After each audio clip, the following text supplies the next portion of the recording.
ਸਤਿ ਸ਼੍ਰੀ ਅਕਾਲ ਜੀ। ਪੰਜਾਬੀ ਰੇਡੀਓ ਤੇ ਪੰਜਾਬੀ ਟੀਵੀ USA ਤੁਸੀਂ ਸੁਣ ਰਹੇ ਹੋ ਪ੍ਰੋਗਰਾਮ ਲੈ ਕੇ ਹਾਜ਼ਰ ਹਾਂ ਖਬਰ ਤੇ ਨਜ਼ਰ। ਖਬਰ ਤੇ ਨਜ਼ਰ ਪ੍ਰੋਗਰਾਮ ਦੇ ਵਿੱਚ ਇੱਥੇ ਦੇਸ਼ ਵਿਦੇਸ਼ ਦੇ ਨਾਲ ਜੁੜੀਆਂ ਹੋਈਆਂ ਅਹਿਮ ਖਬਰਾਂ ਦੇ ਉੱਪਰ ਚਾਨਣਾ ਪਾਈਦਾ ਹੈ।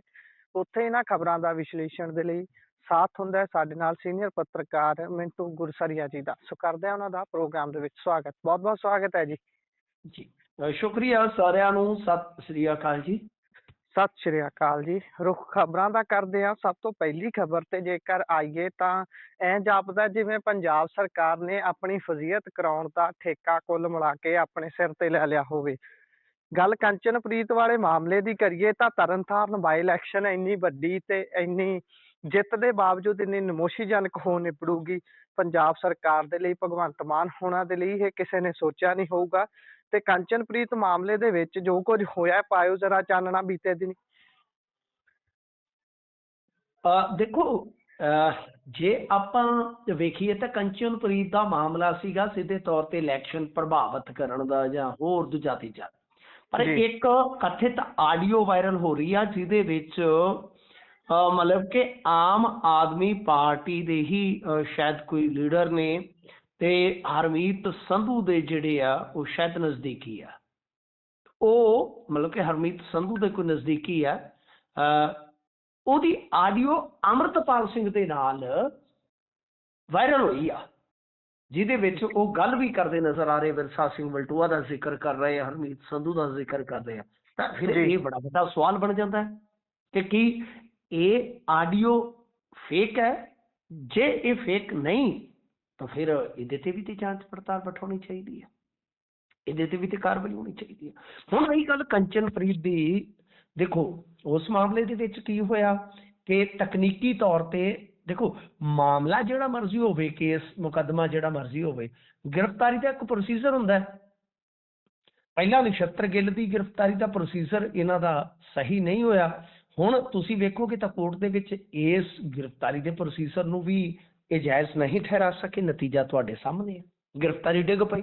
ਹੁਣ ਜਦੋਂ ਗ੍ਰਿਫਤਾਰੀ ਡਿੱਗ ਪਈ ਤਾਂ ਫਜ਼ੀਅਤ ਤਾਂ ਦੇਖੋ ਹੋ ਰਹੀ ਆ। ਕਿਉਂਕਿ ਇੱਕ ਤੇ ਉਹ ਔਰਤ ਹੈ ਕੰਚਨਪ੍ਰੀਤ, ਤੇ ਔਰਤ ਦੇ ਨਾਲ ਹਮਦਰਦੀ ਜਾਂਦੀ ਵੀ ਆ। ਤੁਹਾਨੂੰ ਪਤਾ ਲੋਕ ਕਹਿੰਦੇ ਨੇ ਕਿ ਭਾਈ ਇੱਕ ਧੀ ਭੈਣ ਨੂੰ ਇਹਨਾਂ ਨੇ ਰਾਜਨੀਤਿਕ ਲੜਾਈ ਚ ਘੜੀਸਿਆ। ਦੂਜੀ ਗੱਲ ਇਹ ਆ ਕਿ ਕਿਤੇ ਨਾ ਕਿਤੇ ਜਿਵੇਂ ਰਾਤ ਨੂੰ ਸੁਣਵਾਈ ਹੋਈ ਆ, ਇਹਨਾਂ ਗੱਲਾਂ ਦੀ ਵੀ ਇੱਕ ਪਬਲਿਕ ਪਰਸੈਪਸ਼ਨ ਬਣਦੀ ਹੈ ਕਿ ਬਈ ਅਕਾਲੀਆਂ ਦੀ ਬੱਲੇ ਬੱਲੇ ਜਾਂ ਅਕਾਲੀ ਆਪਦੇ ਕਿਸੇ ਵੀ ਲੀਡਰ ਦੇ ਨਾਲ ਖੜ ਰਹੇ ਆ।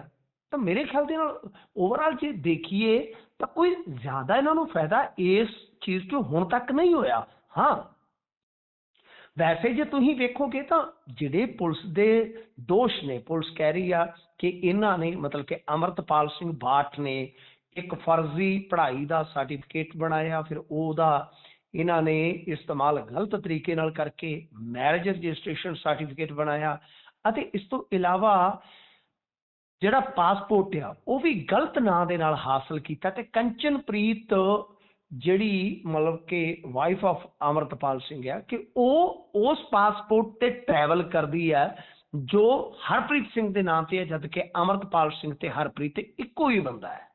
ਤਾਂ ਮਤਲਬ ਕਿ ਇਸ ਤਰ੍ਹਾਂ ਫਿਰ ਇਹਨਾਂ ਨੇ ਇੱਕ ਗੱਲ ਕਹੀ ਆ ਕਿ ਇਲੀਗਲ ਢੰਗ ਦੇ ਨਾਲ ਇਹ ਬੀਬੀ ਇੱਧਰ ਦਾਖਲ ਹੋਈ ਹੈ ਇੰਡੀਆ 'ਚ। ਤਾਂ ਮਤਲਬ ਇਹ ਆ ਕਿ ਜੇ ਸਾਰੀਆਂ ਚੀਜ਼ਾਂ ਨੇ, ਤੁਸੀਂ ਸੋਚ ਕੇ ਦੇਖੋ, ਜੇ ਇਹ ਸਾਰੀਆਂ ਗੱਲਾਂ ਪੁਲਿਸ ਨੂੰ ਪਤਾ ਨੇ, ਇਹ ਸਾਰਾ ਕੁਝ ਐਵੀਡੈਂਸ਼ਲੀ ਉਹਨਾਂ ਦੇ ਕੋਲ ਆ, ਤਾਂ ਫਿਰ ਇਹ ਡਿੱਗ ਪਿਆ। ਮਾਮਲਾ ਕਿਉਂ ਡਿੱਗ ਪਿਆ? ਇਹ ਬਹੁਤ ਵੱਡਾ ਮਸਲਾ ਹੈ ਨਾ ਕਿ ਮਾਮਲਾ ਡਿੱਗ ਪਿਆ। ਤਾਂ ਫਿਰ ਕਿਉਂ ਡਿੱਗਿਆ? ਜੇ ਤੁਹਾਡੇ ਕੋਲ ਇੰਨੇ ਸਬੂਤ ਹੈ, ਹੁਣ ਪੁਲਿਸ ਇਹ ਕਹਿ ਰਹੀ ਆ ਕਿ ਅਸੀਂ ਉਤਲੀ ਅਦਾਲਤ ਦੇ ਵਿੱਚ ਜਾਵਾਂਗੇ ਇਸ ਅਦਾਲਤ ਦੇ ਫੈਸਲੇ ਦੇ ਖਿਲਾਫ। ਪਰ ਮੇਰਾ ਸਵਾਲ ਇਹੋ ਆ ਕਿ ਜੇ ਪਾਸਪੋਰਟ ਗਲਤ ਤਰੀਕੇ ਨਾਲ ਹਾਸਲ ਕੀਤਾ ਗਿਆ, ਡਾਕੂਮੈਂਟ ਗਲਤ ਤਰੀਕੇ ਨਾਲ ਬਣਾਏ ਗਏ, ਤਾਂ ਫਿਰ ਕੰਚਨਪ੍ਰੀਤ ਨੂੰ ਸ਼ੁਰੂਆਤ ਦੇ ਵਿੱਚ ਹੀ ਰਾਹਤ ਕਿਵੇਂ ਮਿਲਦੀ ਗਈ? ਪੁਲਿਸ ਦੀ ਕ੍ਰੈਡੀਬਿਲਿਟੀ ਤੇ ਤਾਂ ਕਿਤੇ ਨਾ ਕਿਤੇ ਸਵਾਲ ਉੱਠਣਗੇ ਨਾ ਕਿ ਤੁਹਾਡੀ ਕ੍ਰੈਡੀਬਿਲਿਟੀ ਕੀ ਆ ਕਿ ਇੱਕ ਗ੍ਰਿਫਤਾਰੀ ਡਿੱਗਦੀ ਆ ਫਿਰ ਦੂਸਰੀ ਡਿੱਗ ਪੈਂਦੀ ਆ। ਤੁਸੀਂ ਕਹਿੰਦੇ ਕਿ ਸਾਡੇ ਕੋਲ ਠੋਸ ਸਬੂਤ ਨੇ। ਤਾਂ ਬਹਰਹਾਲ ਦੇਖਦੇ ਆ, ਪਰ ਕੁੱਲ ਮਿਲਾ ਕੇ ਆਪਾਂ ਇਸ ਗੱਲ ਤੇ ਇੱਕ ਨਤੀਜਾ ਤੇ ਘੱਟੋ ਘੱਟ ਕੱਢ ਸਕਦੇ ਆ ਕਿ ਆਮ ਆਦਮੀ ਪਾਰਟੀ ਨੂੰ ਇਹ ਗ੍ਰਿਫਤਾਰੀ ਜਿਹੜੀ ਆ ਉਹ ਨਾ ਸਿਰਫ ਕਾਨੂੰਨੀ ਤੌਰ ਤੇ ਮਹਿੰਗੀ ਪਈ ਆ, ਰਾਜਨੀਤਿਕ ਤੌਰ ਤੇ ਵੀ ਮਹਿੰਗੀ ਪਈ ਆ। ਜੀ, ਬਿਲਕੁਲ, ਇਹ ਬਹੁਤ ਮਹਿੰਗੀ ਪਈ ਹੈ। ਇਸ ਤੋਂ ਅਗਲੀ ਗੱਲ ਕਰਦੇ ਹਾਂ ਕੈਪਟਨ ਦੀ। ਕੈਪਟਨ ਅਮਰਿੰਦਰ ਸਿੰਘ ਹੁਣੀ ਅੱਜ-ਕੱਲ੍ਹ ਇੱਕ ਇੰਟਰਵਿਊ ਉਹਨਾਂ ਦੀ ਵਾਇਰਲ ਹੋ ਰਹੀ ਹੈ, ਜਿਸ ਦੇ ਵਿੱਚ ਉਹ ਕਈ ਸਾਰੀਆਂ ਗੱਲਾਂ ਕਰ ਰਹੇ ਨੇ। ਇੱਕ ਰਾਹੁਲ ਗਾਂਧੀ ਨੂੰ ਲੈ ਕੇ ਗੱਲ ਕਰ ਰਹੇ ਨੇ ਵੀ ਭਾਈ ਮੰਤਰੀ ਹਟਾਉਣ ਦੀ ਗੱਲ, ਤੇ ਇੱਕ ਜਿਹੜੀ ਅਹਿਮ ਗੱਲ ਉਹਨਾਂ ਨੇ ਗੱਠਜੋੜ ਦੀ ਆਖੀ ਹੈ। ਇਹ ਕੋਈ ਨਾ ਕੋਈ ਇਸ ਨੂੰ ਦੁਹਰਾਉਂਦਾ ਰਹਿੰਦਾ ਹੈ, ਕਦੀ ਭਾਜਪਾ ਕੰਨਿਓ ਤੇ ਕਦੀ ਅਕਾਲੀ ਦਲ ਦੇ ਕੰਨਿਓ, ਤੇ ਹੁਣ ਕੈਪਟਨ ਦਾ ਇਸ ਤੇ ਜਿਹੜਾ ਕਿਹਾ ਗਿਆ ਬੋਲ ਹੈ, ਉਸਨੂੰ ਕਿਵੇਂ ਵੇਖਦੇ ਹੋ? ਉਹ ਕਹਿੰਦੇ ਵੀ ਇਹ ਸਰਨਾ ਨਹੀਂ ਅਕਾਲੀ ਦਲ ਦੇ ਨਾਲ ਭਾਜਪਾ ਜੇ ਨਹੀਂ ਜਾਂਦੀ। ਬਿਲਕੁਲ, ਇਹ ਤੇ ਫੈਕਟ ਹੈ। ਇਹ ਤਾਂ ਦੇਖੋ ਤੱਥ ਹੈ ਨਾ। ਤੁਸੀਂ ਹੁਣ ਤੱਕ ਜੇ ਆਪਣੇ ਇਹਨਾਂ ਦੇ 2-3 ਜਿਮਨੀ ਚੋਣਾਂ ਦੇ ਸਮੇਤ ਇਲੈਕਸ਼ਨ ਕੱਢ ਲਓ ਲੋਕ ਸਭਾ, ਤਾਂ ਜੇ ਇਹਨਾਂ ਦਾ ਵੋਟ ਸ਼ੇਅਰ ਜਿਹੜਾ ਹੈਗਾ, ਵੋਟ ਪਰਸੈਂਟੇਜ ਉਹ ਹਾਸਲ ਕੀਤਾ, ਦੋਨਾਂ ਨੂੰ ਮਿਲਾ ਲਓਗੇ ਤਾਂ ਇੱਕ ਬਹੁਤ ਠੋਸ ਵੋਟ ਬੈਂਕ ਬਣ ਜਾਂਦਾ ਹੈ, ਠੋਸ ਸਮੀਕਰਨ ਬਣ ਜਾਂਦਾ ਹੈ। ਤਾਂ ਗੱਲ ਇਹ, ਪਰ ਕੈਪਟਨ ਅਮਰਿੰਦਰ ਸਿੰਘ ਦੀ ਸੁਣਦਾ ਕੌਣ ਹੈ? ਕੈਪਟਨ ਅਮਰਿੰਦਰ ਸਿੰਘ, ਦੇਖੋ ਇਹਨਾਂ ਨੇ ਇੱਕ ਗੱਲ ਹੋਰ ਵੀ ਕਹੀ ਆਪਣੀ, ਜੇ ਇੰਟਰਵਿਊ ਨੂੰ ਤੁਸੀਂ ਗੌਰ ਨਾਲ ਦੇਖੋਗੇ ਤਾਂ ਇਹ ਕਹਿੰਦੇ ਨੇ ਕਿ ਬਈ ਹੁਣ ਨਵਿਆਂ ਨੂੰ ਮੌਕਾ ਦੇਣਾ ਚਾਹੀਦਾ ਹੈ, ਐਸਾ ਵੈਸਾ, ਕਿ ਮੈਂ ਤਾਂ ਇਲੈਕਸ਼ਨ ਹੀ ਨਹੀਂ ਲੜੂੰਗਾ। ਪਰ ਯਾਦ ਹੈ ਤੁਹਾਨੂੰ ਕੁਝ ਦਿਨ ਪਹਿਲਾਂ ਇਹ ਮੋਗੇ ਆਏ ਸਨ, ਇਹਨਾਂ ਨੇ ਇੱਕ ਇੰਟਰਵਿਊ ਦਿੱਤੀ ਸੀ, ਉਸ ਵੇਲੇ ਸ਼ਾਇਦ ਪੱਤਰਕਾਰ ਵਾਰਤਾ ਸੀਗੀ, ਪ੍ਰੈਸ ਕਾਨਫਰੰਸ ਸੀਗੀ ਜੀ, ਬਿਲਕੁਲ। ਤਾਂ ਉਸ ਵੇਲੇ ਇਹਨਾਂ ਨੇ ਕਿਹਾ ਸੀਗਾ ਕਿ ਮੈਂ ਮੈਦਾਨ 'ਚ ਆ ਗਿਆ ਫਿਰ। ਪਰ ਹੁਣ ਕਹਿੰਦੇ ਕਿ ਨਹੀਂ ਜੀ, ਹੁਣ ਰਣਿੰਦਰ ਸਿੰਘ ਲੜੇ ਤਾਂ ਬਿਹਤਰ, ਮੈਂ ਤੇ ਇਹੀ ਕਹਾਂਗਾ। ਮਤਲਬ ਕਿ ਹੁਣ ਉਹ ਥੋੜਾ ਜਿਹਾ ਆਪਣੇ ਆਪ ਨੂੰ ਪਿਛਾ ਹਟਾ ਰਹੇ ਨੇ ਕਿ ਮੈਂ ਨਹੀਂ ਕਰਾਂਗਾ ਰਾਜਨੀਤੀ। ਪਰ ਜਿਹੜੀ ਗੱਲ ਉਹਨਾਂ ਨੇ ਕਹੀ ਆ, ਇੱਕ ਤੇ ਸੁਖਬੀਰ ਸਿੰਘ ਬਾਦਲ ਬਾਰੇ ਬੜੀ ਵੱਡੀ ਗੱਲ ਕਹੀ ਆ। ਉਹ ਕਹਿੰਦੇ ਕਿ ਇਹਦਾ ਬਾਪ ਤੇ ਬਾਦਲ, ਜਿਵੇਂ ਆਪਾਂ ਕਹਿ ਲਈਏ ਨਾ ਕਿ ਆਪਾਂ ਕਹਿੰਦੇ ਨੇ ਕਿ ਫਲਾਣਾ ਬੰਦਾ ਜੀ ਉਹ ਤੇ ਜ਼ੁਬਾਨ ਵਾਲਾ ਨਹੀਂ ਹੈ, ਤਾਂ ਇਹ ਕਹਿੰਦੇ ਕਿ ਉਹ ਤੇ ਬੇਜ਼ੁਬਾਨਾ ਬੰਦਾ ਸੀਗਾ। ਬੜੀ ਵੱਡੀ ਗੱਲ ਹੈ ਕਿ ਪ੍ਰਕਾਸ਼ ਸਿੰਘ ਬਾਦਲ ਬਾਰੇ ਉਹ ਕਹਿ ਰਹੇ। ਪਰ ਸੁਖਬੀਰ ਸਿੰਘ ਬਾਦਲ ਜਿਹੜੀ ਗੱਲ ਕਹਿੰਦਾ ਆ, ਉਸ ਗੱਲ ਤੇ ਉਹ ਖਰਾ ਉਤਰਦਾ, ਇਹ ਵੀ ਇੱਕ ਬੜੀ ਵੱਡੀ ਗੱਲ ਹੈ। ਫਿਰ ਜਿਹੜੀ ਗੱਲ ਕਹੀ ਆ ਕਿ ਦੇਖੋ ਤੁਸੀਂ 27 ਦੀ ਗੱਲ ਕਰਦੇ ਹੋ, ਤਾਂ 32 ਤੱਕ ਵੀ ਤੁਸੀਂ ਇਕੱਲੇ ਆਪ ਦੇ ਦਮ ਤੇ ਸਰਕਾਰ ਨਹੀਂ ਬਣਾ ਸਕਦੇ। ਭਾਰਤੀ ਜਨਤਾ ਪਾਰਟੀ ਵਾਸਤੇ ਗੁਰਪ੍ਰੀਤ ਬਹੁਤ ਵੱਡੀ ਗੱਲ ਕਹੀ ਆ ਕੈਪਟਨ ਅਮਰਿੰਦਰ ਸਿੰਘ ਨੇ, ਕਿ ਤੁਸੀਂ 2027 ਦੀ ਗੱਲ ਪੈ ਕਰਦੇ ਜੇ, ਏਦਾਂ ਰਿਹਾ ਤੇ 32 ਤੱਕ ਵੀ ਤੁਸੀਂ ਕੁਝ ਨਹੀਂ ਜੇ ਕਰ ਸਕਦੇ। ਇਹ ਹੁਣ ਜੇ ਆਪਾਂ ਵੇਖੀਏ ਤਾਂ ਬਿਆਨ ਇਸ ਤਰ੍ਹਾਂ ਦਾ ਸੀਗਾ ਕਿ ਘਮਸਾਨ ਮਚ ਗਿਆ। ਆਮ ਆਦਮੀ ਪਾਰਟੀ ਦੇ ਵਿੱਤ ਮੰਤਰੀ ਹੈ ਜਿਹੜੇ ਚੀਮਾ ਸਾਹਿਬ, ਉਹਨਾਂ ਨੇ ਵੀ ਕਾਫੀ ਖਰੀਆਂ ਖੋਟੀਆਂ ਸੁਣਾਈਆਂ ਇਸ ਮੁੱਦੇ ਤੇ ਕਿ ਦਲ ਬਦਲੀ ਦਾ ਬਾਈ ਤੁਹਾਨੂੰ ਤਾਂ ਬਹੁਤ ਤਜਰਬਾ ਹੈ। ਇਸ ਤੋਂ ਇਲਾਵਾ ਵੀ ਨਕਾਰੇ ਲੋਕ ਹੁਣ ਇੱਕ ਮੰਚ ਤੇ ਇਕੱਠੇ ਹੋਣ ਵਾਸਤੇ ਕਾਹਲੇ ਪਏ ਹੋਏ ਆ। ਤੇ ਦੂਜੇ ਪਾਸੇ ਜੇ ਤੁਸੀਂ ਵੇਖੋਗੇ ਤਾਂ ਅਕਾਲੀਆਂ ਨੇ ਜਿਹੜਾ ਰਿਐਕਸ਼ਨ ਦਿੱਤਾ ਇਹਦੇ ਤੇ, ਉਹ ਬੜਾ ਦਿਲਚਸਪ ਆ। ਮੈਂ ਚੀਮਾ ਸਾਹਿਬ ਨੂੰ ਸੁਣ ਰਿਹਾ ਸੀਗਾ, ਉਹ ਕਹਿੰਦੇ ਕਿ ਦੇਖੋ ਸਾਡਾ ਧਿਆਨ ਜਿਹੜਾ ਇਸ ਵੇਲੇ ਉਹ ਵੋਟਾਂ ਤੇ ਆ, ਯਾਨੀ ਬਲਾਕ ਸਮਿਤੀ ਅਤੇ ਜ਼ਿਲ੍ਹਾ ਪ੍ਰੀਸ਼ਦ ਦੀਆਂ ਚੋਣਾਂ ਤੇ ਆ। ਅਸੀਂ ਉਧਰ ਇਕਾਗਰ ਚਿੱਤ ਲੱਗੇ ਹੋਏ ਆ। ਕੈਪਟਨ ਅਮਰਿੰਦਰ ਸਿੰਘ ਕੀ ਕਹਿ ਰਹੇ ਆ, ਇਹ ਉਹਨਾਂ ਦਾ ਇੰਡੀਵਿਜੂਅਲ ਬਿਆਨ ਆ।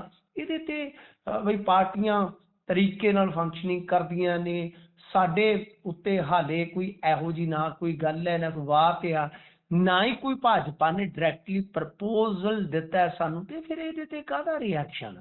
ਮਤਲਬ ਕਿ ਅਕਾਲੀ, ਹੁਣ ਤੁਸੀਂ ਵੇਖੋ ਕਿ ਤਰਨਤਾਰਨ ਨੇ ਕਿਸ ਤਰ੍ਹਾਂ ਵਤੀਰੇ ਬਦਲੇ ਨੇ। ਕੋਈ ਮੌਕਾ ਸੀਗਾ, ਹਾਲਾਂਕਿ ਸਿਕੰਦਰ ਸਿੰਘ ਮਲੂਕਾ ਨੇ ਵੀ ਅੱਜ ਬਿਆਨ ਦਿੱਤਾ ਕਿ ਦੋਹਾਂ ਧਿਰਾਂ ਨੂੰ ਅਲਾਈਅੰਸ ਕਰ ਲੈਣਾ ਚਾਹੀਦਾ। ਪਰ ਕੁਝ ਚੀਜ਼ਾਂ ਬਦਲੀਆਂ ਜ਼ਰੂਰ ਨਜ਼ਰ ਆ ਰਹੀਆਂ ਨੇ, ਕਿਉਂਕਿ ਅਮੂਮਨ ਆਪਾਂ ਦੇਖਿਆ ਕਿ ਅਕਾਲੀ ਕਾਲੇ ਪੈਂਦੇ ਸਨ ਕਿ ਭਾਜਪਾ ਨਾਲ ਗੱਠਜੋੜ ਹੋ ਜਾਵੇ। ਪਰ ਦੂਜੇ ਪਾਸੇ ਜੇ ਆਪਾਂ ਦੇਖੀਏ ਤਾਂ ਹੁਣ ਥੋੜੇ ਜਿਹੇ ਤੇਵਰ ਕਿਤੇ ਨਾ ਕਿਤੇ ਅਕਾਲੀ ਦਲ ਦੇ ਲੀਡਰਾਂ ਦੇ ਬਦਲੇ ਜ਼ਰੂਰ ਆ। ਬਾਕੀ ਹੁਣ ਰਹਿੰਦਾ ਭੁਲੇਖਾ ਨਿਕਲ ਜਾਣਾ। ਦੇਖੋ ਬਲਾਕ ਸੰਮਤੀ ਤੇ ਜ਼ਿਲ੍ਹਾ ਪ੍ਰੀਸ਼ਦ ਭਾਜਪਾ ਨੇ ਆਪਣੇ ਦਮ ਤੇ ਲੜਨਾ, ਮੈਨੂੰ ਨਹੀਂ ਲੱਗਦਾ ਕਿ ਬਹੁਤਾ ਕੁਝ ਵਟਿਆ ਜਾਣਾ। ਤਾਂ ਇੱਕ ਹੋਰ ਇਹਨਾਂ ਨੂੰ ਜੇ ਝਟਕਾ ਲੱਗਿਆ ਤੇ ਫਿਰ ਹੋ ਜਾਏਗਾ ਸਹੀ, ਕਿਉਂਕਿ ਦੇਖੋ ਮਾਹੌਲ ਕੁਝ ਇਸ ਕਿਸਮ ਦਾ ਹੈ ਕਿ ਐਤਕੀ ਮੈਨੂੰ ਲੱਗਦਾ ਕਿ ਖਿਚੜੀ ਜੀ ਜ਼ਿਆਦਾ ਬਣੇਗੀ ਕਿਸੇ ਵੀ ਧਿਰ ਦੇ ਕੋਲ। ਮੈਨੂੰ ਨਹੀਂ ਲੱਗਦਾ ਕਿ ਬਹੁਤ ਵੱਡਾ ਮੈਂਡੇਟ ਛਾ ਆਏਗਾ, ਮੈਨੂੰ ਨਹੀਂ ਲੱਗਦਾ। ਘੱਟੋ ਘੱਟ ਜੇ ਆਹੀ ਦ੍ਰਿਸ਼ ਜੋ ਆਪਾਂ ਦੇਖਦੇ ਪਏ ਆ, ਆਹੀ ਦ੍ਰਿਸ਼ ਸਾਨੂੰ ਸਾਲ ਬਾਅਦ ਦਿਖਾਈ ਦਿੰਦਾ ਹੈ ਵੀ, ਯਾਨੀ ਇਲੈਕਸ਼ਨ ਤੋਂ ਕੁਝ ਮਹੀਨੇ ਪਹਿਲਾਂ ਤੱਕ ਵੀ ਐਵੇਂ ਹੀ ਰਹਿੰਦਾ, ਤਾਂ ਮੈਨੂੰ ਲੱਗਦਾ ਕਿ ਕੰਮ ਖਿਚੜੀ ਜੀ ਵਾਲਾ ਹੋ ਜਾਣਾ। ਸੋ ਇਸ ਕਰਕੇ ਇਹਨਾਂ ਦਾ ਨਾਲ ਆਉਣਾ ਜ਼ਰੂਰੀ ਆ, ਕਿਉਂਕਿ ਜਿਹੜਾ ਪੰਜਾਬ ਦਾ ਹਿੰਦੂ ਹੈ ਉਹ ਵੀ ਹੁਣ ਕੁਝ ਇਸ ਪੱਖ ਤੋਂ ਸੋਚਦਾ ਹੈ ਕਿ ਪਿਛਲੇ ਕੁਝ ਸਮੇਂ ਦੇ ਵਿੱਚ ਕੁਝ ਖਾਸ ਮਾਮਲਿਆਂ ਨੂੰ ਦੇਖੀਏ ਤਾਂ ਕੱਟੜਤਾ ਹਾਵੀ ਹੁੰਦੀ ਹੈ, ਤਾਂ ਕੁਝ ਐਸੇ ਮਾਮਲੇ ਹੈਗੇ ਨੇ ਕਿ ਜਿੱਥੇ ਸੋਚਿਆ ਜਾਂਦਾ ਕਿ ਜੇ ਰਾਜਨੀਤਿਕ ਤੌਰ ਤੇ ਫੈਸਲਾ ਲੈਣਾ ਹੋਵੇ ਤਾਂ ਫਿਰ ਇਹ ਅਲਾਈਅੰਸ 'ਚ ਹੀ ਵਧੀਆ ਹੋ ਸਕਦਾ ਹੈ। ਬਾਕੀ ਹੁਣ ਦੇਖੋ, ਜਦੋਂ ਇਹਨਾਂ ਨੇ ਟੇਬਲ ਤੇ ਬੈਠਣਾ ਤੇ ਗੱਲ ਤੇ ਨਿਬੜਨੀ ਆ ਅਮਿਤ ਸ਼ਾਹ ਤੇ ਸੁਖਬੀਰ ਸਿੰਘ ਬਾਦਲ ਦੇ ਦਰਮਿਆਨ। ਹੁਣ ਜੀ ਜੇ ਤੁਸੀਂ ਸੁਖਬੀਰ ਸਿੰਘ ਬਾਦਲ ਦੇ ਲਿਹਾਜ਼ ਨਾਲ ਦੇਖੋਗੇ, ਅਮਿਤ ਸ਼ਾਹ ਦੇ ਲਿਹਾਜ਼ ਨਾਲ ਦੇਖੋਗੇ, ਤਾਂ ਇੱਕ ਸਾਂਝੀ ਤੁਹਾਨੂੰ ਕੜੀ ਹੋਰ ਵੀ ਜੁੜਦੀ ਨਜ਼ਰ ਆਏਗੀ। ਇਹਨਾਂ ਦਿਨਾਂ 'ਚ ਡੇਰਾ ਬਿਆਸ ਵਾਲੇ ਜਿਹੜੇ ਬਾਬਾ ਗੁਰਿੰਦਰ ਸਿੰਘ ਢਿੱਲੋਂ ਆ, ਉਹ ਬੜੇ ਹੀ ਜ਼ਿਆਦਾ ਐਕਟਿਵ ਨੇ। ਕਦੇ ਉਹ ਤੁਸੀਂ ਦੇਖਿਆ ਹੋਣਾ ਢੱਡਰੀਆਂ ਵਾਲੇ ਦੇ ਦੀਵਾਨ 'ਚ ਵੀ ਜਾਂਦੇ ਨੇ, ਕਦੇ ਉਹ ਮਜੀਠੀਏ ਦੇ ਨਾਲ ਜੇਲ੍ਹ 'ਚ ਮੁਲਾਕਾਤ ਵੀ ਕਰਦੇ ਆ, ਕਦੇ ਉਹ ਤੁਸੀਂ ਦੇਖਿਆ ਹੋਣਾ ਦਾਦੂਵਾਲ ਜੀ ਕੋਲ ਪਹੁੰਚ ਜਾਂਦੇ ਨੇ। ਮਤਲਬ ਕਿ ਉਹਨਾਂ ਦੀ ਜਿਹੜੀ ਇਸ ਵੇਲੇ ਸਰਗਰਮੀ ਹੈ ਨਾ, ਮੇਰੇ ਜੀ ਖਿਆਲ ਦੇ ਨਾਲ ਇਹ ਸਰਗਰਮੀ ਵੀ ਇਹਨਾਂ ਚੀਜ਼ਾਂ ਨੂੰ ਅੱਗੇ ਜਾ ਕੇ ਕੋਈ ਸ਼ੇਪ ਦਵਾ ਸਕਦੀ ਆ। ਸੋ ਇਸ ਵਾਸਤੇ ਬਹੁਤ ਗੁੰਝਲਦਾਰ ਗੱਲ ਹੈ ਕਿ ਅਲਾਈਅੰਸ ਬਾਰੇ ਆਪਾਂ ਕੋਈ ਐਗਜ਼ੈਕਟ ਹੁਣ ਅੰਦਾਜ਼ਾ ਲਾ ਪਾਈਏ। ਬਹੁਤ ਗੁੰਝਲਦਾਰ ਇਹ ਸਵਾਲ ਆ, ਪਰ ਕਿਤੇ ਨਾ ਕਿਤੇ ਇਹ ਚੀਜ਼ ਤਥਾਤਮਕ ਤੌਰ ਤੇ ਕਹਿ ਲਈਏ ਕਿ ਦੋਨਾਂ ਧਿਰਾਂ ਵਾਸਤੇ ਜ਼ਰੂਰਤ ਵਾਲੀ ਗੱਲ ਹੈਗੀ ਆ ਕਿ ਜੇ ਇਹ ਦੋਨੇ ਨਹੀਂ ਰਲ ਕੇ ਚੱਲਣਗੇ ਤੇ ਵੱਟਿਆ ਇਹਨਾਂ ਦਾ ਕੁਝ ਨਹੀਂ ਜਾਣਾ। ਹਾਂ, ਦੋਨੇ ਰਲ ਜਾਂਦੇ ਆ ਤਾਂ ਕੁਝ ਨਾ ਕੁਝ ਇਹ ਖੱਟ ਲੈਣਗੇ। ਮੈਂ ਨਹੀਂ ਸਮਝਦਾ ਕਿ ਦੋਵੇਂ ਰਲ ਕੇ ਤੇ 70-80 ਸੀਟਾਂ ਦਾ ਕੋਈ ਸੁਪਨਾ ਦੇਖ ਲੈਣਗੇ, ਪਰ ਕੁਝ ਨਾ ਕੁਝ ਵੱਟਣ ਵਾਲੀ ਪੋਜੀਸ਼ਨ 'ਚ ਚਲੇ ਜਾਣਗੇ। ਜੀ ਕਹਿਣ ਦਾ ਭਾਵ ਜੀ ਕਹਿਣ ਦਾ ਭਾਵ ਆਪਾਂ ਇਹ ਕਹਿ ਸਕਦੇ ਹਾਂ ਕਿ ਘੱਟੋ ਘੱਟ ਨੱਕ ਬਚਾਉਣ ਵਾਲੀ ਸਥਿਤੀ ਦੇ ਵਿੱਚ ਤਾਂ ਜ਼ਰੂਰ ਜੀ ਪਹੁੰਚ ਜਾਣਗੇ। ਜੀ ਹਾਂ ਜੀ, ਅਗਰ ਐਤਕੀ ਉਹ ਨਾ ਟਿੰਡ 'ਚ ਕਰਨਾ ਪੈਣ ਦੀ ਸੰਭਾਵਨਾ ਹੈ। ਜੀ ਕਿਉਂਕਿ ਜੀ ਤੁਸੀਂ ਚਲੋ ਸੋਚ ਕੇ ਦੇਖੋ ਨਾ, ਜੇ ਆਮ ਆਦਮੀ ਪਾਰਟੀ ਆਪਾਂ ਹੱਥੋਂ ਸੁੱਟਿਆ ਉਹਨਾਂ ਨੂੰ ਦਈਏ ਕੋਈ ਅੰਕੜਾ 20 ਤੋਂ 30, ਤਾਂ ਫਿਰ ਜੀ ਤੁਸੀਂ ਇਹ ਦੇਖੋ ਕਿ ਜੇ ਇਹ ਅਲਾਈਅੰਸ ਕਰਦੇ ਆ ਤਾਂ ਇਹਨਾਂ ਨੂੰ ਵੀ ਇੰਨੇ ਕੁ ਜੋਗੇ ਤੇ ਰੱਖੋਗੇ ਤੁਸੀਂ, ਜੀ ਥੋੜਾ ਜੀ ਘੱਟ ਰੱਖ ਲਓ। ਤਾਂ ਜਿਹੜੀ ਕਾਂਗਰਸ ਹੈ, ਕਾਂਗਰਸ ਵਾਸਤੇ ਫਿਰ ਮਤਲਬ ਕਿ ਜੇ ਆਪਾਂ ਦੇਖੀਏ ਤਾਂ ਅੱਗੇ ਆ ਗਏ ਅਮਰਤਪਾਲ ਸਿੰਘ ਹੋਰੀ, ਜੀ ਜੀ ਤਾਂ ਕੁਝ ਉਹ ਲੈ ਕੇ ਵੋਟ ਪਰਸੈਂਟ ਦੇ ਹਿਸਾਬ ਨਾਲ ਜਾਂ ਸੀਟਾਂ ਲੈ ਗਏ, ਤਾਂ ਕਾਂਗਰਸ ਵਾਸਤੇ ਉਹ ਜਿਹੜਾ ਬਹੁਮਤ ਜਟਾਉਣਾ ਬਹੁਤ ਔਖਾ ਹੋ ਜਾਏਗਾ ਨਾ। ਤਾਂ ਆਪਾਂ ਮੋਟਾ ਮੋਟੀ ਇਹੀ ਹਿਸਾਬ ਲਾ ਕੇ ਜੇ ਚੱਲੀਏ ਤਾਂ ਆਮ ਆਦਮੀ ਪਾਰਟੀ ਦਾ, ਤੁਹਾਨੂੰ ਮੈਂ ਪਹਿਲਾਂ ਹੀ ਇੰਕਸ਼ਾਫ ਕੀਤਾ, ਆਮ ਆਦਮੀ ਪਾਰਟੀ ਦਾ ਜੋ ਅੰਦਰੂਨੀ ਤੌਰ ਤੇ ਸੋਚਣਾ, ਉਹਨਾਂ ਦਾ ਥਿੰਕ ਟੈਂਕ ਸੋਚਦਾ ਕਿ ਜੇ ਅਸੀਂ 30-40 ਲੈ ਜਾਈਏ, 40 ਵੀ ਲੈ ਜਾਈਏ, ਤਾਂ ਅਸੀਂ ਸਰਕਾਰ ਬਣਾਉਣ ਦੀ ਪੋਜੀਸ਼ਨ 'ਚ ਆ ਸਕਦੇ, ਕਿਸੇ ਨਾਲ ਰਲ ਜਾਵਾਂਗੇ। ਤਾਂ ਤੁਹਾਨੂੰ ਪਤਾ ਉਹ ਐਕਸਪੈਰੀਮੈਂਟ ਕਿਦਾਂ ਦਾ ਕਿਤੇ ਨਾ ਕਿਤੇ ਦਿੱਲੀ 'ਚ ਕਰ ਚੁੱਕੇ ਆ। ਜੀ ਦੇਖਦੇ ਆ ਅਗਲੀ ਵਾਰ ਦੀ ਵਿਧਾਨ ਸਭਾ ਦੇ ਵਿੱਚ ਜਿਹੜੇ ਐਤਕੀ ਇੱਕ ਦੂਜੇ ਨੂੰ ਅੱਖਾਂ ਕੱਢਦੇ ਨੇ ਕਿਤੇ ਜੱਫੀਆਂ ਭਾਈ ਨਾ ਬੈਠੇ ਹੋਣ। ਇਹ ਵੀ ਸਥਿਤੀ ਦੇਖਣ ਨੂੰ ਮਿਲ ਸਕਦੀ। ਰਾਜਨੀਤੀ ਚੀਜ਼ ਹੀ ਐਸੀ ਹੈ। ਚਲੋ ਖੈਰ ਅੱਗੇ ਚੱਲਦੇ ਆ ਅਗਲੀਆਂ ਖਬਰਾਂ ਦਾ। ਜੇਕਰ ਆਪਾਂ ਰੁਖ ਕਰੀਏ ਤਾਂ ਚੰਡੀਗੜ੍ਹ ਦੇ ਵਿੱਚ ਅਲੱਗ ਤੋਂ ਵਿਧਾਨ ਸਭਾ ਜਿਹੜੀ ਬਣਾਉਣ ਦੀ ਮੰਗ ਸੀ ਹਰਿਆਣੇ ਦੀ, ਉਸ ਨੂੰ ਬੀਤੇ ਸਮੇਂ 'ਚ ਤਾਂ ਬੂਰ ਪੈਂਦਾ ਵੀ ਨਜ਼ਰ ਆਇਆ। ਕਾਫੀ ਹੱਦ ਤੱਕ ਮਾਮਲਾ ਅੱਗੇ ਵੀ ਚੱਲ ਗਿਆ ਸੀ ਤੇ ਹੁਣ ਕਹਿੰਦੇ ਵੀ ਪੂਰਨ ਬ੍ਰੇਕ ਹੀ ਲੱਗ ਗਈ ਉੱਤੇ। ਅਜਿਹਾ ਕਿਉਂ? ਹਾਂਜੀ ਦੇਖੋ, ਗੱਲ ਇਹ ਆ ਕਿ ਜੇ ਆਪਾਂ ਇਸ ਵੇਲੇ ਦਾ ਹਾਲ ਚਾਲ ਦੇਖੀਏ ਜੋ ਚੱਲਦਾ ਪਿਆ ਹੈ, ਜੀ ਉਹਦੇ 'ਚ ਝਟਕੇ ਲੱਗ ਰਹੇ ਨੇ ਹਰਿਆਣੇ ਨੂੰ। ਕਿਉਂਕਿ ਪੀਯੂ ਦੇ ਵਿੱਚ ਹਿੱਸੇਦਾਰੀ ਮੰਗਦੇ ਸੀਗੇ, ਕੁਝ ਨਹੀਂ ਹੋਇਆ। ਫਿਰ ਤੁਸੀਂ ਦੇਖੋ SYL ਦੇ ਮੁੱਦੇ ਤੇ ਵੀ ਤਾਂ ਪਿਛਲੇ ਦਿਨ ਹੀ ਆਪਾਂ ਵੇਖਿਆ ਨਾ, ਕੇਂਦਰ ਨੇ ਕਿਹਾ ਕਿ ਬਈ ਤੁਸੀਂ ਆਪ ਦਾ ਹੀ ਆਪ ਨਿਬੇੜ ਦਿਓ ਭਰਾਓ। ਜੀ ਤਾਂ ਫਿਰ ਜਿਹੜਾ ਨੋਟੀਫਿਕੇਸ਼ਨ ਸੀਗਾ ਪੀਯੂ ਵਾਲਾ ਨਾ ਸਿਰਫ ਰੱਦ ਹੋਇਆ, ਤੁਹਾਡੇ ਸਾਹਮਣੇ ਆ। ਤਾਂ ਮਤਲਬ ਕਿ ਚੰਡੀਗੜ੍ਹ ਵਾਲੇ ਮਾਮਲੇ ਤੇ ਤੁਸੀਂ ਦੇਖ ਲਓ ਇਲੈਕਸ਼ਨ। ਤਾਂ ਮਤਲਬ ਕਿ ਇਹ ਵੀ ਇੱਕ ਝਟਕਾ ਹੈ ਹਰਿਆਣੇ ਵਾਸਤੇ। ਪੰਜਾਬ ਵਾਸਤੇ दिन अच्छे ਆ, अच्छे दिन आएंगे, आने वाले हैं। तो अच्छे दिन ਚੱਲ ਰਹੇ ਆ ਕਿਉਂਕਿ ਹਰਿਆਣੇ ਨੇ ਜ਼ੋਰ ਬਹੁਤ ਲਾਇਆ ਸੀ। ਅਮਿਤ ਸ਼ਾਹ ਨੂੰ ਰਾਜ਼ੀ ਵੀ ਕਰ ਲਿਆ ਗਿਆ ਸੀ, ਜ਼ਮੀਨ ਦਾ ਤਬਾਦਲਾ ਵੀ ਜਿਹੜਾ ਲਗਭਗ ਹੋ ਗਿਆ ਸੀ। ਪਰ ਪੰਜਾਬ ਬੰਨਿਓ ਬੜੇ ਸਖਤ ਇਤਰਾਜ਼ ਸਨ। ਯਾਨੀ ਸਾਡੀ ਜਿਹੜੀ ਗਵਰਨਮੈਂਟ ਹੈ ਪੰਜਾਬ ਦੀ, ਉਹ ਸਹਿਮਤ ਨਹੀਂ ਸੀ ਹੋ ਰਹੀ। ਉਹਨਾਂ ਨੇ ਕਈ ਜਿਹੜੇ ਆ ਮਤਲਬ ਕਿ ਤਰਕ ਦਿੱਤੇ ਸੀਗੇ। ਇਹਦੇ ਵਿੱਚ ਸਭ ਤੋਂ ਠੋਸ ਤਰਕ ਸੀਗਾ ਕਿ ਇਹ ਜਿਹੜੀ ਯੂਨੈਸਕੋ ਦੀ ਧਰੋਹਰ ਹੈ ਚੰਡੀਗੜ੍ਹ, ਇਹਦੇ ਡਿਜ਼ਾਈਨ ਦੇ ਨਾਲ ਤੁਸੀਂ ਖਿਲਵਾੜ ਨਹੀਂ ਕਰ ਸਕਦੇ।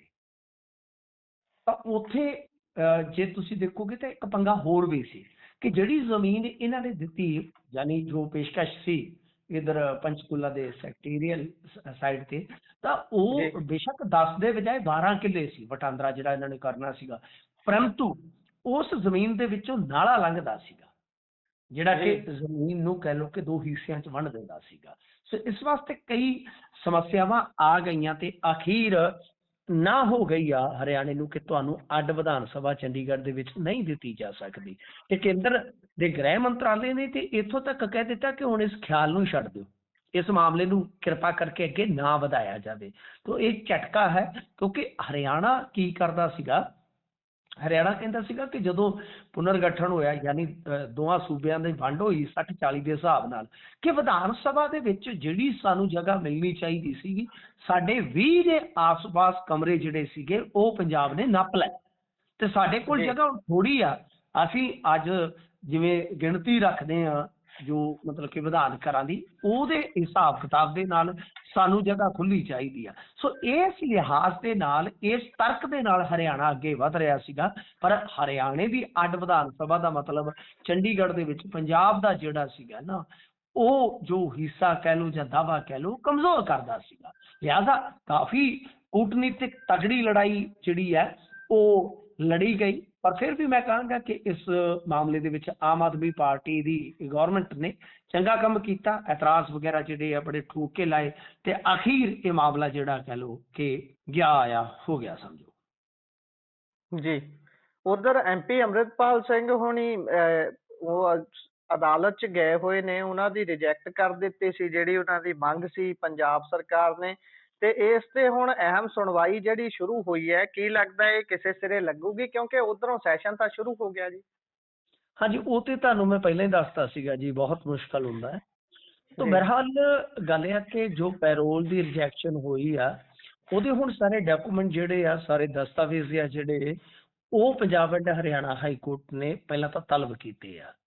ਠੀਕ ਹੈ ਜੀ, ਹਾਈ ਕੋਰਟ ਦੇ ਹੁਕਮ ਤੋਂ ਬਾਅਦ ਪੰਜਾਬ ਸਰਕਾਰ ਨੇ ਕਾਨੂੰਨ ਪ੍ਰਬੰਧ ਵਿਗੜਨ ਦਾ ਖਤਰਾ ਦੱਸਦਿਆਂ ਇਹ ਜਿਹੜੀ ਪੈਰੋਲ ਦੀ ਮੰਗ ਸੀਗੀ ਉਸ ਨੂੰ ਨਕਾਰ ਦਿੱਤਾ ਸੀਗਾ, ਤਾਂ ਫਿਰ ਇਹ ਪਟੀਸ਼ਨ ਦੁਬਾਰਾ ਤੋਂ ਪਈ ਆ।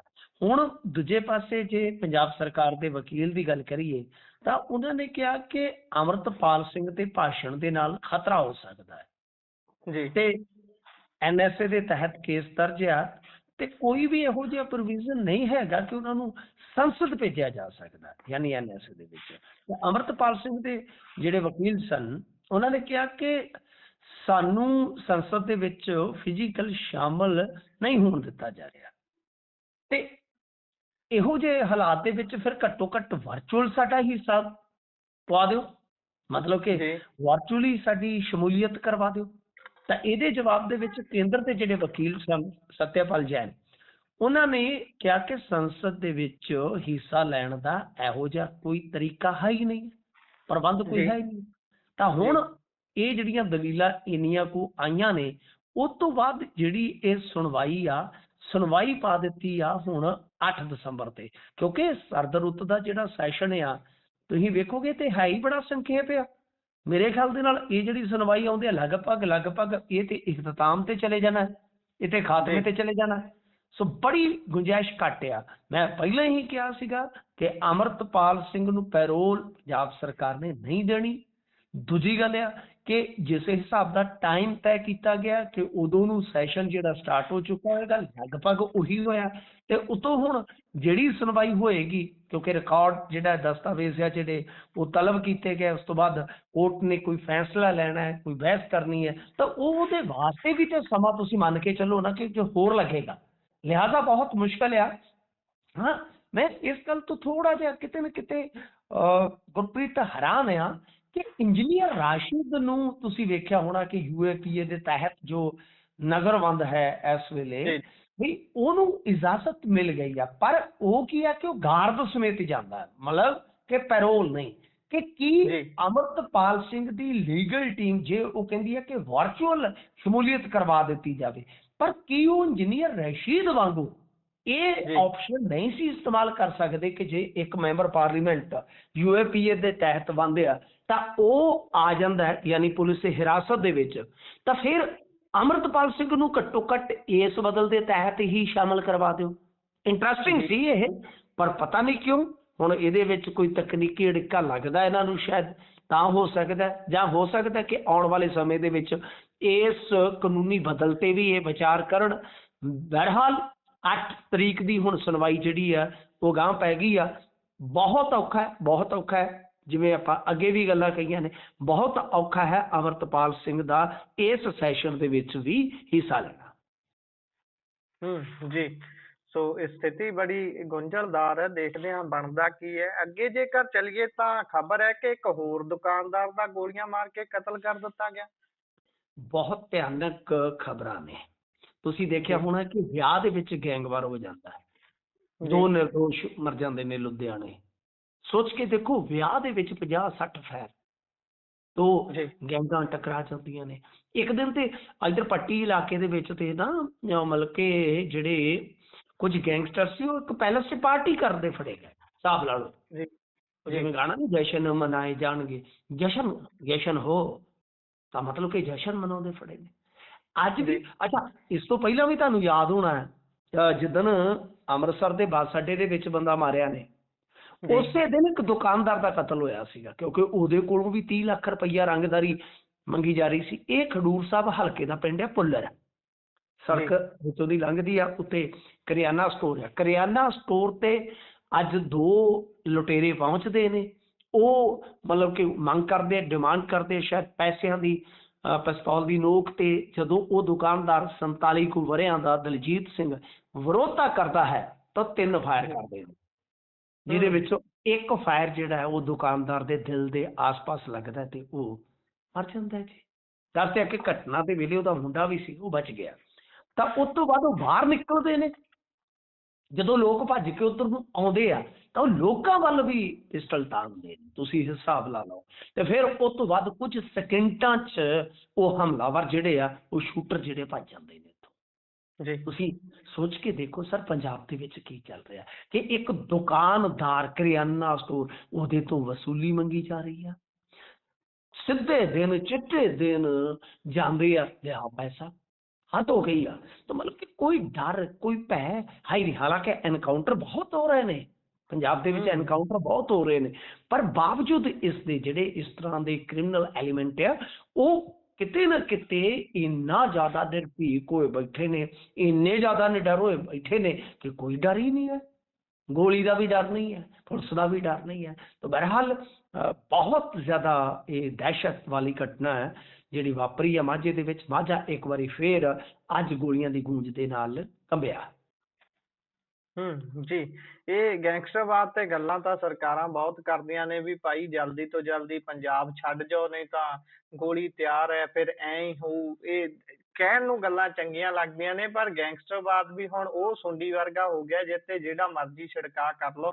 ਹੁਣ ਉਹ ਆਦੀ ਹੋ ਗਿਆ ਉਸ ਚੀਜ਼ ਦਾ ਤੇ ਉਸ ਤੇ ਉਹ ਅਸਰ ਨਹੀਂ ਕਰਦਾ। ਪਰ ਉਹ ਤਰੀਕਾ ਵੀ ਇੱਕ ਹੋਣਾ ਚਾਹੀਦਾ। ਚਲੋ ਖੈਰ, ਆਪਾਂ ਸਰਕਾਰ ਨੂੰ ਕੀ ਸਿਖਾ ਸਕਦੇ ਹਾਂ, ਸਰਕਾਰ ਸਿੱਖੀ ਸਿਖਾਈ ਹੁੰਦੀ ਹੈ, ਲੋਕਾਂ ਦੀ ਚੁਣੀ ਹੋਈ ਹੁੰਦੀ ਹੈ। ਇਲੈਕਟਡ ਤੇ ਸਿਲੈਕਟਡ ਦਾ ਰੌਲਾ ਬਣ ਜਾਂਦਾ। ਫਿਰ ਅੱਗੇ ਚੱਲਦੇ ਹਾਂ, ਵਿਧਾਇਕ ਭਰਾਜ ਪਲਾਟ ਦੇ ਰੌਲੇ ਤੇ ਬੋਲੀ ਹੈ ਜੀ। ਹਾਂਜੀ, ਪਿਛਲੇ ਕੁਝ ਦਿਨਾਂ ਤੋਂ ਤੁਹਾਨੂੰ ਯਾਦ ਹੋਣਾ ਹੈ ਵਕੀਲਾਂ ਦਾ ਬਹੁਤ ਜ਼ਿਆਦਾ ਰੌਲਾ ਚੱਲ ਰਿਹਾ ਸੰਗਰੂਰ ਦੇ ਵਿੱਚ, ਤੇ ਵਿੱਤ ਮੰਤਰੀ ਹਰਪਾਲ ਸਿੰਘ ਚੀਮਾ ਨੂੰ ਵੀ ਘੇਰਿਆ ਗਿਆ ਸੀ ਇੱਕ ਦਿਨ, ਤੁਹਾਨੂੰ ਯਾਦ ਹੋਣਾ ਹੈ। ਤਾਂ ਲੰਮੇ ਸਮੇਂ ਬਾਅਦ ਨਰਿੰਦਰ ਕੌਰ ਭਰਾਜ ਵਿਧਾਇਕ ਸੰਗਰੂਰ ਉਹ ਚੁੱਪ ਤੋੜਦੇ ਨੇ ਤੇ ਉਹਨਾਂ ਨੇ ਕਿਹਾ ਕਿ ਮੇਰਾ ਇਸ ਮਾਮਲੇ ਦੇ ਨਾਲ ਕੋਈ ਲੈਣਾ ਦੇਣਾ ਨਹੀਂ ਹੈ। ਮੈਂ ਫਰੈਂਡਸ ਕਲੋਨੀ ਦੇ ਵਿੱਚ ਰਹਿੰਦੀ ਹਾਂ, ਪਰ ਇੱਥੋਂ ਦੀ ਪੱਕੀ ਵਸਨੀਕ ਨਹੀਂ, ਮੈਂ ਸਿਰਫ ਇੱਥੇ ਕਿਰਾਏ ਤੇ ਰਹਿੰਦੀ ਹਾਂ। ਮਾਮਲਾ ਇਹ ਆ ਕਿ ਫਰੈਂਡਸ ਕਲੋਨੀ ਦੇ 4 ਚੁਫੇਰੇ ਕੰਧ ਹੋਈ ਵੀ ਹੈ ਤੇ ਕਲੋਨੀ ਦੇ ਨਾਲ ਲੱਗਦਾ ਇੱਕ 37 ਗਜ਼ ਦਾ ਪਲਾਟ ਹੈ ਜਿਹੜਾ ਉਹ ਕਿਸੇ ਵਕੀਲ ਸਾਹਿਬ ਨੇ ਖਰੀਦਿਆ, ਕਿਉਂਕਿ ਇਸ ਪਲਾਟ ਨੂੰ ਕੋਈ ਰਸਤਾ ਨਹੀਂ ਸੀ ਲੱਗਦਾ। ਤੇ ਉਹ ਜਿਹੜੀ ਉਸਾਰੀ ਵਾਲੀ ਕੰਧ ਸੀਗੀ ਉਹ ਢਾਹ ਕੇ ਕਲੋਨੀ ਦੀ ਦੀਵਾਰ ਤੋੜ ਕੇ ਇਹਨੂੰ ਰਸਤਾ ਦੇਣ ਦਾ ਯਤਨ ਕੀਤਾ ਗਿਆ। ਜਦੋਂ ਇਸ ਦਾ ਵਿਰੋਧ ਕੀਤਾ ਗਿਆ ਤੇ ਦੀਵਾਰ ਨੂੰ ਦੁਬਾਰਾ ਤੋਂ ਬਣਾ ਦਿੱਤਾ, ਜਦ ਕਿ ਉਦੋਂ ਤੱਕ ਮਾਮਲੇ ਦੇ ਵਿੱਚ ਅਦਾਲਤ ਚੋਂ ਸਟੇਟਸ ਕੋ ਹੋ ਗਿਆ। ਕਲੋਨੀ ਵਾਸੀਆਂ ਵੱਲੋਂ ਉਸਾਰੀ ਗਈ ਦੀਵਾਰ ਨੂੰ ਵਕੀਲਾਂ ਨੇ ਫਿਰ ਤੋਂ ਤੋੜ ਦਿੱਤਾ।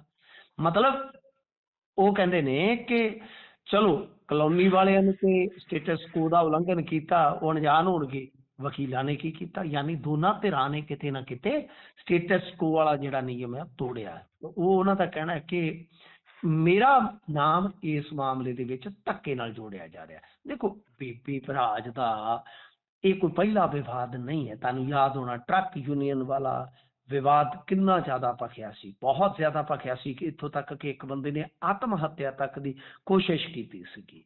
ਤੋ ਇਦਾਂ ਜੀ ਦੇ ਜਿਹੜੇ ਰੌਲੇ ਪੈਂਦੇ ਆ। ਅੱਛਾ, ਇਹ ਜਿਹੜੀ ਬੀਬੀ ਭਰਾਜ ਆ, ਇਹ ਕੁੜੀ ਬਹੁਤ ਛੋਟੀ ਉਮਰ ਦੇ ਵਿੱਚ, ਤੁਹਾਨੂੰ ਪਤਾ ਹੀ ਆ ਕਿ ਇਹਨੇ ਆਪਣੇ ਪਿੰਡ ਦੇ ਵਿੱਚ ਸਭ ਤੋਂ ਪਹਿਲਾਂ ਬੂਥ ਲਾਇਆ ਸੀਗਾ ਤੇ ਉਸ ਤੋਂ ਬਾਅਦ ਇਹ ਪੂਰੇ ਪੰਜਾਬ ਦੇ ਵਿੱਚ ਮਸ਼ਹੂਰ ਰਹੀ। ਅੱਛਾ ਐਕਟਿਵਿਜ਼ਮ ਸੀ ਇਹਦਾ, ਪੜ੍ਹਾਈ ਲਿਖਾਈ ਕੀਤੀ, ਬਹੁਤ ਬੀਬੀ ਕੁੜੀ ਸੀਗੀ। ਪਰ ਸਿਆਸਤ ਦੇ ਵਿੱਚ ਆ ਕੇ ਪਤਾ ਨਹੀਂ ਕਿਉਂ ਵਿਵਾਦ ਘੇਰ ਲੈਂਦੇ ਆ ਚਿਹਰਿਆਂ ਨੂੰ। ਤਾਂ ਬਹਰਹਾਲ ਹੂੰ ਵਕੀਲ ਇਹ ਕਹਿ ਰਹੇ ਨੇ ਕਿ ਬੀਬੀ ਭਰਾਜ ਉਕਤ ਮਾਮਲੇ ਦੇ ਵਿੱਚ ਸਾਰਾ ਕੁਝ ਮਤਲਬ ਕਿ ਆਪ ਕਰ ਰਹੀ ਹੈ ਜਾਂ ਕਰਵਾ ਰਹੀ ਹੈ। ਪਰ ਦੂਜੇ ਪਾਸੇ ਇਹਨਾਂ ਦੀ ਸਫਾਈ ਇਹ ਆਈ ਆ ਕਿ ਅਸੀਂ ਅਜਿਹਾ ਕੁਝ ਨਹੀਂ ਕਰ ਰਹੇ, ਬਸ ਇਹ ਮੇਰਾ ਨਾਮ ਜਿਹੜਾ ਉਹ ਧੱਕੇ ਨਾਲ ਜੋੜਿਆ ਜਾ ਰਿਹਾ। ਹੁਣ ਦੇਖੋ, ਇਹ ਚਲੋ ਕੋਈ ਹੈ ਗਲਤਫਹਿਮੀ ਕਿਸੇ ਕਿਸਮ ਦੀ, ਤੇ ਇਹਦਾ ਹੱਲ ਬੈਠ ਕੇ ਕੱਢ ਦੇਣਾ ਚਾਹੀਦਾ। ਕਿਉਂਕਿ ਸੰਗਰੂਰ ਤੋਂ ਹੀ ਤੁਸੀਂ ਵੇਖੋਗੇ ਅਮਨ ਅਰੋੜਾ ਆ ਜਾਂਦੇ ਨੇ, ਚੀਮਾ ਸਾਹਿਬ ਆ ਜਾਂਦੇ ਨੇ, ਮਾਨ ਜੀ ਸਾਹਿਬ ਨੇ, ਬੀਬੀ ਭਰਾਜ ਆ। ਤਾਂ ਮਤਲਬ ਕਿ ਇਹ ਹੱਲ ਕੱਢਿਆ ਜਾਣਾ ਚਾਹੀਦਾ ਹੈ ਨਾ। ਵਕੀਲ ਵੀ ਤੁਹਾਡੇ ਆ, ਕਿਉਂਕਿ ਖੁਦ ਚੀਮਾ ਸਾਹਿਬ ਵਕੀਲ ਆ, ਬੀਬੀ ਭਰਾਜ ਵੀ ਮੈਨੂੰ ਲੱਗਦਾ ਵਕੀਲ ਆ, ਇਹਨੇ ਵੀ ਵਕਾਲਤ ਕੀਤੀ ਆ। ਤਾਂ ਮਤਲਬ ਕਿ ਇਹਦਾ ਹੱਲ ਨਿਕਲਣਾ ਚਾਹੀਦਾ। ਹੱਲ ਕਿਉਂ ਨਹੀਂ ਨਿਕਲ ਰਿਹਾ, ਇਹ ਵੀ ਇੱਕ ਵੱਡਾ ਮਸਲਾ। ਉਧਰ ਅੱਜ ਇੱਕ ਹੋਰ ਵਿਧਾਇਕਾ ਬੋਲੀ ਹੈ ਜਿਹੜੀ ਸਾਬਕਾ ਵਜ਼ੀਰ ਵੀ ਰਹੀ ਆ, ਉਹ ਕਹਿੰਦੀ ਘੱਟ ਖਾ ਲਵੋ ਪਰ ਸਕੂਨ ਦਾ ਖਾਓ। ਮੇਰੇ ਤੇ ਲਾਹਨਤ ਹੋਊ ਜੇ ਕੋਈ ਬਾਂਹ ਕੱਢ ਕੇ ਕਹਿ ਦੇਵੇ ਮੇਰੇ ਘਰ ਦੇ ਵਿੱਚ ਇਹਨਾਂ ਦੇ ਕੋਲੋਂ ਠਿਆਨੀ ਵੀ ਆਈ ਆ। ਇਹ ਬੀਬੀ ਹੈਗੀ ਆ, ਵਿਧਾਇਕ ਹੈ ਜਿਹੜੀ ਅਨਮੋਲ ਗਗਨ ਮਾਨ। ਅੱਛਾ ਬਿਆਨ ਆ ਉਹਦਾ ਵੀ। ਜੀ ਅਨਮੋਲ ਗਗਨ ਮਾਨ ਆਮ ਤੌਰ ਤੇ ਬਹੁਤ ਜਲਦੀ ਭਾਵੁਕ ਹੋ ਜਾਂਦੇ ਨੇ, ਉਹਨਾਂ ਦੀਆਂ ਗੱਲਾਂ ਏਦਾਂ ਦੀਆਂ ਹੀ ਹੁੰਦੀਆਂ ਨੇ। ਸੋ ਖੈਰ ਚਲੋ, ਉਹਨਾਂ ਨੂੰ ਹੱਕ ਹੈ। ਅੱਗੇ ਚੱਲਦੇ ਹਾਂ, ਅਗਲੀ ਗੱਲ ਕਰੀਏ ਤਾਂ ਉਧਰ ਚੋਣਾਂ ਦੇ ਲਈ ਨਾਮਜ਼ਦਗੀਆਂ ਸ਼ੁਰੂ ਹੋ ਗਈਆਂ ਨੇ ਜੀ। ਹਾਂਜੀ, ਦੇਖੋ ਨਾਮਜ਼ਦਗੀਆਂ ਅੱਜ ਤੋਂ ਸਟਾਰਟ ਹੋ ਗਈਆਂ ਨੇ ਤੇ ਇਹ ਮੈਚ ਕਹਿ ਲਓ ਕਿ ਪੂਰੇ ਫਸੇ ਹੋਣ ਦੀ ਸੰਭਾਵਨਾ। ਭਾਰਤੀ ਜਨਤਾ ਪਾਰਟੀ ਦੀ ਆਪਾਂ ਗੱਲ ਕਰਦੇ ਆਏ ਹਾਂ ਗੁਰਪ੍ਰੀਤ, ਪਰ ਭਾਰਤੀ ਜਨਤਾ ਪਾਰਟੀ ਨੇ ਵੀ ਐਲਾਨ ਕੀਤਾ ਕਿ ਅਸੀਂ ਇਕੱਲੇ ਆਪਦੇ ਦਮ ਤੇ ਲੜਾਂਗੇ। ਦੇਖੋ ਹੁਣ ਕਿੰਨੀ ਕੁ ਫਾਈਟ ਦਿੰਦੇ ਨੇ। ਤੇ ਇੱਧਰ ਜੇ ਆਪਾਂ ਦੂਜੇ ਪੱਖ ਤੋਂ ਦੇਖੀਏ ਤਾਂ ਅਕਾਲੀ, ਕਾਂਗਰਸੀ ਤੇ ਆਮ ਆਦਮੀ ਪਾਰਟੀ ਵਾਲੇ ਪੂਰਾ ਪੂਰਾ ਉਤਸ਼ਾਹ ਲੈ ਕੇ ਮੈਦਾਨ 'ਚ ਨਿਤਰਨ ਜਾ ਰਹੇ ਨੇ। ਤਿਆਰੀਆਂ ਮੁਕੰਮਲ ਹੈ। ਇੱਕ ਤੁਸੀਂ ਵੇਖਿਆ ਹੋਣਾ ਕਿ ਆਮ ਆਦਮੀ ਪਾਰਟੀ ਦੀ ਸੂਚੀ, ਜਿਹਦੇ 'ਚ ਮਨਜਿੰਦਰ ਸਿੰਘ ਲਾਲਪੁਰਾ ਹੋਰਾਂ ਨੂੰ ਹੀ ਉਮੀਦਵਾਰ ਚੁਣਨ ਦੀ ਜਿਹੜੀ ਉਹ ਸ਼ਕਤੀ ਦਿੱਤੀ ਹੈ ਕਮੇਟੀ ਨੂੰ, ਤਾਂ ਉਸ ਕਮੇਟੀ ਦਾ ਮੈਂਬਰ ਬਣਾਇਆ ਗਿਆ। ਇਹ ਵੀ ਕਮਾਲ ਆ। ਪਰ ਇਹਦੇ ਵਿੱਚ ਨਾ ਇੱਕ ਚੀਜ਼ ਜਿਹੜੀ ਆ, ਮੈਂ ਵੀਕਐਂਡ ਤੇ ਕਿਸੇ ਮੰਤਰੀ ਦੀ ਟੀਮ ਨਾਲ ਮੇਰੀ ਮੁਲਾਕਾਤ ਹੋਈ, ਬੈਠੇ ਸੀਗੇ, ਜੀ ਤਾਂ ਉਹਨਾਂ ਨੇ ਇੱਕ ਬੜੀ ਪਿਆਰੀ ਗੱਲ ਕਹੀ। ਉਹ ਕਹਿੰਦੇ ਕਿ ਅਸੀਂ ਆਪਣੇ ਇਲਾਕੇ ਦੇ ਵਿੱਚ ਜਿੱਥੋਂ ਆਉਂਦੇ ਨੇ ਕਿ ਅਸੀਂ ਫ੍ਰੀ ਐਂਡ ਫੇਅਰ ਮਾਹੌਲ ਦੇਵਾਂਗੇ। ਮਾਹੌਲ ਇਹੋ ਜੀ ਦੇਵਾਂਗੇ ਵੀ ਜਿੰਨੇ ਕਾਗਜ਼ ਭਰਨੇ ਭਰ ਦੇਵੇ, ਜਿੰਨੇ ਇਲੈਕਸ਼ਨ ਲੜਨਾ ਲੜ ਲਵੇ।